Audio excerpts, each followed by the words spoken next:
Sir, ഈ പഹൽഗാം ആക്രമണത്തിൽ പങ്കെടുത്ത ഭീകരവാദികൾ അവർ ചൈനയുടെ ആപ്പുകൾ ഉപയോഗിക്കുന്നു, ചൈനയുടെ സാറ്റലൈറ്റ് ഫോൺ ഉപയോഗിക്കുന്നു തുടങ്ങിയ കാര്യങ്ങളൊക്കെ NIA കണ്ടെത്തിയെന്ന് കേൾക്കുന്നു. വിശദാംശങ്ങളൊന്നും. അതായത് ഇന്ത്യയിൽ ബാൻ ചെയ്ത ആപ്പുകളാണ്. മുമ്പ് മറ്റേ സംഘർഷം ഉണ്ടായിരുന്നല്ലോ ചൈനയൊക്കെ ആയിട്ട്, ഗാൽവാനിലും ഒക്കെ. അപ്പോൾ ആ സമയത്ത് നമ്മൾ 100-100-ലധികം ആപ്പുകൾ നിരോധിച്ചിട്ടുണ്ട്. പല ഘട്ടങ്ങളായിട്ട് അത് കൂടിക്കൂടി വന്നിരുന്നു അതിൻ്റെ സംഖ്യ. അപ്പോൾ അങ്ങനെ നിരോധിച്ച ആപ്പുകൾ ഇന്ത്യയിൽ തന്നെ ഇപ്പോൾ ഉപയോഗിച്ചിരിക്കുന്നു എന്നാണ് കണ്ടെത്തുന്നത് ചൈനയുടെ. പിന്നെ ഒരു സാറ്റലൈറ്റ് ഫോൺ ചൈനയുടെ ഈ ആക്രമണം നടന്ന ദിവസം പഹൽഗാമിൽ ഉപയോഗിച്ചിട്ടുണ്ട്, അങ്ങനെയും കണ്ടെത്തിയിട്ടുണ്ട്. അപ്പോൾ ഇത് സാധാരണഗതിയിൽ പാകിസ്ഥാൻ്റെ പട്ടാളം ഉണ്ടല്ലോ, ISI ബന്ധപ്പെട്ടാണ് ഈ ചൈന ബന്ധം, ചൈനീസ് ആയുധങ്ങൾ, ആപ്പുകൾ, സാറ്റലൈറ്റ് ഫോണുകളൊക്കെ വരാറുള്ളത്. പട്ടാളത്തിൻ്റെ ആയുധങ്ങളുടെ കൂട്ടത്തിൽ വരുന്നതാണ് ഇതൊക്കെ. അപ്പോൾ പട്ടാള ബന്ധത്തിലേക്ക് വിരൽ ചൂണ്ടുന്നതാണ് ഈ കണ്ടെത്തൽ എന്ന് ആണ് കരുതുന്നത്. അപ്പോൾ ഇത് മുഴുവൻ പാകിസ്ഥാൻ്റെ വകയാണല്ലോ.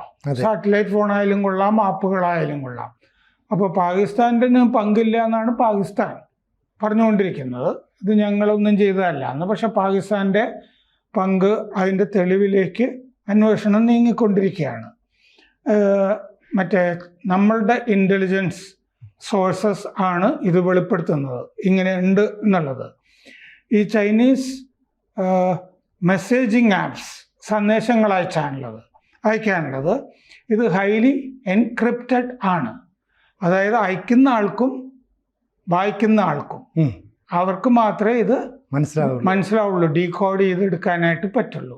ഇടയ്ക്ക് ആർക്കും ഇതിൻ്റെ അകത്തൊന്നും ചെയ്യാൻ കഴിയില്ല. അത് കൊണ്ടാണ് ഈ ആപ്പുകൾ ഉപയോഗിക്കുന്നത്. വേറെ ആരും ഇൻ്റർസെപ്റ്റ് ചെയ്യരുത്. ഇന്ത്യൻ ചാരസംഘടനകളൊന്നും ഇടയ്ക്ക് കയറി ഇത് അടിച്ചുകൊണ്ട് പോകരുത്. അങ്ങനെയാണെങ്കിൽ ആക്രമണമൊക്കെ നേരത്തെ അറിയുമല്ലോ. അതായത് ഇവിടെ പങ്കെടുത്ത ഭീകരര് അവരുടെ ഹാൻഡ്ലേഴ്സ് പാകിസ്ഥാനിൽ. അപ്പോൾ ഹാൻഡ്ലേഴ്സും ഭീകരന്മാരും തമ്മിൽ നിരന്തര ബന്ധമാണ്. നുഴഞ്ഞു കയറാനായിട്ട് അവിടെ പരിശീലനം കൊടുത്തിട്ട് പീർപ്പഞ്ചൽ പർവ്വതനിരയിലെ ഈ ഊടുവഴികളിൽ കൂടി ഇങ്ങോട്ട് ഇറക്കി വിടുകയാണല്ലോ, മലവഴി. അങ്ങനെ ഈ ഭീകരന്മാർ വന്നിട്ട് ഏതാണ്ട് ഒരു കൊല്ലമൊക്കെ കഴിഞ്ഞിരിക്കുന്നു. അപ്പോൾ അവര് ഈ പാകിസ്ഥാനിലെ ഹാൻഡ്ലേഴ്സ് എന്ന് പറഞ്ഞു കഴിഞ്ഞാൽ ISI, മറ്റേ ലഷ്കർ-e തൈബ, ജയ്ഷെ മുഹമ്മദ് ഒക്കെയാണ്. അവരുമായിട്ട് ബന്ധപ്പെട്ടുകൊണ്ടിരിക്കുന്നത് ചൈനീസ് ആപ്പുകളിലായിരുന്നു. അത് എൻക്രിപ്റ്റഡ് ആണ്, രഹസ്യമാണ്, കോഡുകളാണ്, അതാണ്. അപ്പോൾ 2020 ഗാൽവാൻ സംഘർഷം മുതൽ ഇത് നിരോധിച്ചതാണ്. നമ്മൾ പറഞ്ഞാണല്ലോ ആപ്പുകൾ. ഒരു സാറ്റലൈറ്റ് ഫോൺ ആ ആക്രമണ ദിവസം ഉപയോഗിച്ചതായിട്ട് NIA കണ്ടെത്തിയിട്ടുണ്ട്. ലഷ്കറും ജയ്ഷെ മുഹമ്മദും നേരത്തെ തന്നെ ആ ഭീകരന്മാർ എൻക്രിപ്റ്റഡ് സന്ദേശങ്ങളാണ് ഉപയോഗിച്ചു കൊണ്ട് ഇരുന്നത്. അപ്പോൾ അങ്ങനത്തെ കമ്മ്യൂണിക്കേഷൻ, ആശയവിനിമയ മാർഗങ്ങൾ മുഴുവൻ അവരുടെ എൻക്രിപ്റ്റഡ് ആയിരുന്നു, ആ ഭീകര സംഘടനകളുടെ. ഈ ഉപയോഗിച്ചിരിക്കുന്ന ആയുധങ്ങൾ ഞാൻ ആദ്യമേ പറഞ്ഞ പോലെ മിലിറ്ററി ഗ്രേഡ് ടൂൾസ് ആണെന്ന് പറയുന്നുണ്ട്. പട്ടാളം വാങ്ങുമ്പോൾ അതിനൊരു ഉന്നത ഗ്രേഡ് ഒക്കെ ആയിരിക്കുമല്ലോ. ആ ഗ്രേഡിലുള്ള ഈ ആശയവിനിമയ സംവിധാനങ്ങളാണ് ഉപയോഗിച്ചിരിക്കുന്നത്. അപ്പോൾ പട്ടാളത്തിൻ്റെ പങ്ക് വളരെ വ്യക്തമാണ്, പാകിസ്ഥാൻ പട്ടാളത്തിൻ്റെ. അപ്പോൾ ഈ ഇൻ്റർസെപ്ഷൻ ഡിറ്റക്ഷൻ ആരും ഇത് കണ്ടെത്തുകയില്ല. സർക്കാരുകൾ, പട്ടാളങ്ങൾ ഒക്കെ സാധാരണഗതിയിൽ ഉപയോഗിക്കുന്ന, ചൈനീസ് പട്ടാളം, പാകിസ്ഥാൻ പട്ടാളം, രണ്ട് സർക്കാരുകളൊക്കെ ഉപയോഗിക്കുന്ന ആശയവിനിമയ ഉപാധികളാണ് ഇവ. പിന്നെ ടെററിസ്റ്റുകൾ, ഈ മയക്കുമരുന്ന് കാർട്ടലുകൾ, അവരുടെ കയ്യിലും ഇത് വന്ന് എത്തുന്നതായിട്ട് കാണുന്നുണ്ട്. കാരണം അവർക്കും സർക്കാരുമായിട്ട് കണക്ഷൻ ഉണ്ടല്ലോ. ഇതിൻ്റെ 3 ഗുണങ്ങൾ എന്താണെന്ന് വെച്ച് കഴിഞ്ഞാൽ, ഒന്ന് സെൻഡർ ആൻഡ് റിസീവർ, അവർക്ക് മാത്രമേ ഇത് ഡീകോഡ് ചെയ്യാൻ പറ്റുള്ളൂ. E2EE അതായത് എൻഡ് ടു എൻഡ് എൻക്രിപ്റ്റഡ് ആണ്. E2EE ആണ് ഈ അവിടെ കണ്ടെത്തിയ സംവിധാനങ്ങൾ. പിന്നെ ക്വാണ്ടം റെസിസ്റ്റന്റ് അൽഗോരിതം ആണ്. അതായത് ക്വാണ്ടം കമ്പ്യൂട്ടറുകൾക്ക് ക്രാക്ക് ചെയ്യാൻ പറ്റാത്ത കോഡുകളാണിത്. ക്വാണ്ടം കമ്പ്യൂട്ടറുകൾക്ക് പോലും ഒരു തരത്തിലും ഇത് ഹാക്ക് ചെയ്യാനോ ഒന്നും കണ്ടെത്താൻ പറ്റാത്തതാണ് ക്വാണ്ടം റെസിസ്റ്റന്റ് അൽഗോരിതംസ്. മൂന്നാമത്തത് സ്റ്റെഗാനോഗ്രാഫി. സ്റ്റെഗാനോഗ്രാഫി എന്ന് പറഞ്ഞാൽ ഇത്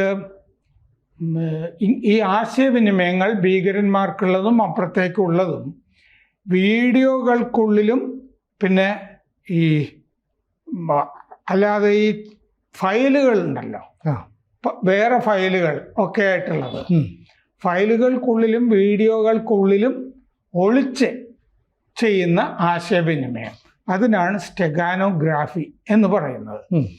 അത് സാധാരണഗതിയിൽ ISIS മുമ്പ് ടെലഗ്രാം വഴിയാണ് ചെയ്തുകൊണ്ടിരുന്നത്. ടെലഗ്രാം ആപ്പ് ഉണ്ടല്ലോ, ഈ അൽഖ്വയ്ദ സ്റ്റെഗാനോഗ്രാഫി ഉപയോഗിച്ചതായിട്ട് കണ്ടെത്തിയിട്ടുണ്ട് മുമ്പ്. അത് സ്റ്റെഗാനോഗ്രാഫി അവരെങ്ങനെയാണ് ചെയ്തിരുന്നതെന്ന് വെച്ച് കഴിഞ്ഞാൽ ഈ പോൺ സൈറ്റുകൾ ഉണ്ടല്ലോ, അശ്ലീല സൈറ്റുകൾ, അതിൻ്റെ അകത്ത് വീഡിയോകളൊക്കെ ഉണ്ടാവില്ലേ, അതിൻ്റെ അകത്ത് ഈ എൻക്രിപ്റ്റഡ് മെസ്സേജുകൾ അയക്കുക എന്ന് പറഞ്ഞ സംഗതി അൽഖ്വയ്ദ ചെയ്തതായിട്ട് ഫെഡറൽ ഇൻവെസ്റ്റിഗേഷൻ ബ്യൂറോ FBI അമേരിക്കയിൽ അവർ കണ്ടെത്തിയിരുന്നു. അപ്പോൾ ഇന്ന സൈറ്റിൽ ഇന്ന വീഡിയോ നോക്കിയാൽ കിട്ടും എന്നുള്ളത് അവർക്കറിയാം. അങ്ങനെ നോക്കി മെസ്സേജുകൾ, അപ്പോൾ അങ്ങനെയും പോൺ സൈറ്റുകൾ ഉപയോഗിക്കുന്നുണ്ട് എന്നുള്ളത് പുതിയ അറിവാണ്. കശ്മീരിൽ ഈ ഭീകരന്മാർ നേരത്തെ തുരായ സാറ്റലൈറ്റ് ഫോൺ, പിന്നെ വാട്സാപ്പ് മെസ്സേജിങ് സിസ്റ്റം, ഇതൊക്കെ ഉപയോഗിച്ചിരുന്നു. ആ സ്ഥാനത്താണ് ഇപ്പോൾ ചൈനീസ് സാറ്റലൈറ്റ് ഫോൺ ഒരെണ്ണം ആ ദിവസം ഉപയോഗിച്ചതായിട്ട് കാണുന്നത്. ഈ മറ്റേ എലൺ മസ്കിൻ്റെ ഒരു സാറ്റലൈറ്റ് സംവിധാനം ആൻഡമാൻ നിക്കോബാറിൽ ഈ മയക്കുമരുന്ന് വലിയ ഒരു പിടുത്തം 2-3 മാസം മുമ്പ് ഉണ്ടായല്ലോ, അന്ന് കണ്ടെത്തിയിരുന്നു. അത് ഇന്ത്യയിലൊക്കെ സ്റ്റാർലിങ്കിന് ലൈസൻസ് ഇല്ലല്ലോ, എന്നിട്ടും അവർ ഉപയോഗിച്ചിരുന്നതായിട്ട് കണ്ടെത്തിയിരുന്നു എന്ന് പറഞ്ഞ പോലെയാണ് ഇപ്പോൾ ഒരു ചൈനീസ് ആപ്പ് വന്നിരിക്കുന്നത്. പിന്നെ ഇപ്പോൾ ചൈന പൊതുവെ പാകിസ്ഥാൻ്റെ കൂടെയാണെന്നുള്ളത് വളരെ വ്യക്തമാണല്ലോ. ചൈനയുടെ വിദേശകാര്യമന്ത്രി വാങ് യി പാകിസ്ഥാൻ ഉപപ്രധാനമന്ത്രിയും വിദേശകാര്യമന്ത്രിയായ അഹമ്മദ് ഇഷാഖ് ദറിനോട് സംസാരിച്ചിരുന്നു. ആ വാർത്തകൾ വന്നിട്ടുണ്ട്. എന്നിട്ട് ചൈന പറഞ്ഞിരിക്കുന്നത് നിഷ്പക്ഷ അന്വേഷണം നടത്തണം എന്നാണ്. അത് നേരത്തെ പാകിസ്ഥാനും പറഞ്ഞാണ്. അതേ നിലപാട് ആവർത്തിക്കുകയാണ്. പാകിസ്ഥാൻ പറഞ്ഞത് തത്തമ്മേ പൂച്ച പൂച്ച എന്ന് പറഞ്ഞ പോലെ ചൈന ആവർത്തിക്കുകയാണ് ചെയ്തത്. അപ്പോൾ ചൈന പാകിസ്ഥാൻ്റെ പക്ഷത്തേക്ക് മാറി അതാണ് പറഞ്ഞുകൊണ്ടിരിക്കുന്നത്. ഇപ്പോൾ 16 യൂട്യൂബ് ചാനലുകൾ പാകിസ്ഥാൻ്റെത് ഇന്ത്യ നിരോധിച്ചിട്ടുണ്ട്. ആ 16 യൂട്യൂബ് ചാനലുകളിൽ ഒന്ന് ക്രിക്കറ്റ് താരം ഷോയിബ് അക്തർ ഇല്ലേ, അയാളുടെ യൂട്യൂബ് ചാനലാണ്.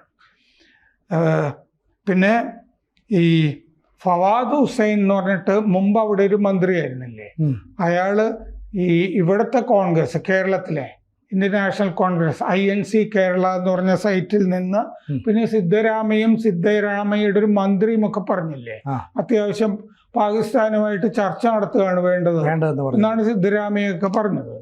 ഒരു യുദ്ധത്തിന് പോകരുത്, ചർച്ച നടത്തണമെന്ന് സിദ്ധരാമയ്യ അയാളുടെ ഒരു മന്ത്രി.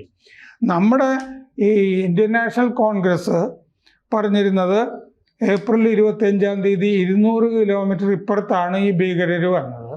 അവരെങ്ങനെയാണ് വന്നത് എന്ന് പറഞ്ഞാൽ സർക്കാരിന് തന്നെയാണ് ഇതിൽ പങ്ക്, ഇൻ്റലിജൻസ് ഫെയിലിയർ എന്നൊക്കെ ഉദ്ദേശിക്കുന്നവരാണ്. ഇത് ഫവാദ് ഹുസൈൻ പങ്കിട്ടിട്ടുണ്ട്. ഇന്ത്യയിൽ തന്നെ സമൂഹ മാധ്യമങ്ങൾ ഇന്ത്യ സർക്കാരിനെതിരാണ് എന്ന് തെളിയിക്കാൻ വേണ്ടി.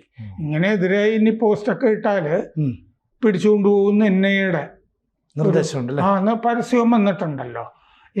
എങ്ങനെ, അതായത് ഇന്ത്യ വിരുദ്ധമായത്, പാക് അനുകൂലമായത്, ഇല്ലേ, രാജ്യവിരുദ്ധമായത്, ഇത്തരം പോസ്റ്റുകൾ ഇടുന്നവരെയൊക്കെ പിടിക്കും എന്നും പറഞ്ഞിട്ടുണ്ട്. അതിൽ ഈ ഇന്ത്യൻ നാഷണൽ കോൺഗ്രസിൻ്റെ പോസ്റ്റ് സിദ്ധരാമയ്യ പറഞ്ഞത്, സിദ്ധരാമയ്യയുടെ മന്ത്രി പറഞ്ഞത് ഒക്കെ പെടും. ഇതാണ് വാസ്തവം. അപ്പോൾ ഈ എങ്ങനെ പഹൽഗാമിൽ ചൈനീസ് സാറ്റലൈറ്റ് ഫോൺ വന്നു, അത് അന്വേഷിച്ചുകൊണ്ടിരിക്കുകയാണ്. കൂടുതൽ വാർത്തകളും വിശേഷങ്ങളും നിങ്ങളിലേക്ക് എത്താൻ ABC മലയാളം സബ്സ്ക്രൈബ് ചെയ്യുക, ബെൽബട്ടനും അമർത്തുക.